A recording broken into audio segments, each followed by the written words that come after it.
তো রিসেন্টলি আমার মাসির বাড়িতে এমন একটা ঘটনা ঘটছে, তো তোমরা পুরোটা ভিডিও দেখো, তোমরাও অনেক সতর্ক হইবা এবং এই ভিডিওটা সবার কাছে শেয়ার করবা যাতে সবাই জানতে পারে। তো কী হয়েছে, তো তখনকার টাইম আসলো দুপুর টাইম। আমার মাসির বাড়িতে আমার দিদা আসলো দুইটা, আর আমার মাসি আসলো। তো তখনকার দুইজন পুরুষ আমার মাসির বাড়িতে গেছে। তো তারা জিঙাই যাচ্ছে আমার মাসি তারা যে তোমরা স্বর্ণ আগের মতো চকচক করবানি। তো আমরা মাসি তারা মানে কোনো দ্বিধাবোধ না করি তারা কইছে যে তোমরা যাওগা, হ্যাঁ তোমরা যাওগা, আমরা এমন তোর করতাম না। তারপরে তারা আবার দুজন আবার রিটার্ন মাসি বাড়িতে গেছে। তো তারা কি জানি করছে মাসিরে, তারা কোনো কথাই কইতে পারে না। তারা একবার শব্দ হয়েছে গা যে তোমার কানেরটিও এমন তোর আগের মতো গ্লেজান মানি তো দিদা মাইনে গেছে গা।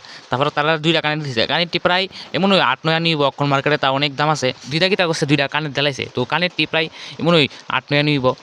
তো কিতা করছে তারা কানেরটি তারা অনেকক্ষণ মানে কিতা কিতা করছে জানি, তারপরে কইলে সেটা মাসির হাতে দিছে। সবাই তো বাড়ির মানে পুরাই বশ তারার মধ্যে, তারার উপরেই বশ হয়ে গেছে, হ্যাঁ। তারপরে কিতা করছে এই কানেরটি কাগজের মধ্যে ঢুকাই দিছে, ঢুকে সেটা মাসির হাতে দিছে। তো মাসিরে কইছে যে ফ্রিজে 2-3 মিনিট রাখতো। তারপর 2-3 মিনিট পরে মাসি ফ্রিজটা খুলে সেটা কাগজের ভিতরে দেখে এটি ফাত্তর। তারপরে মাসি সেই লোকটা পুরুষ লোকটা খুঁজতে গেছে তারা বাড়ি দিয়ে, তো কোনোখানে পাইছে না। তারা বাড়ি মানে থাকাকালীন ওই এই তারা মানে বয়স করে লিছে পুরো মাসি তারারে। তারপরে বাড়িতে গেছে পরে শেষ। তারপরে তারা এই শোনের লেগে কত আফসুস করছে, কত কিছু করছে। তারা তো আর ভাইতো না। তো তোমরা অনেক সতর্ক থাকো, এমন তোর ঘটনার থেকে যে কোনো এনি টাইম ঘটতে পারে এমন তোর। তো তোমরা বাড়িতে তোমরা কিন্তু বুঝতে না, তাই ভিডিওটা সবার কাছে শেয়ার করো। অচেনা লোকদের তোমরা বাড়িতে ঢুকাইবে না।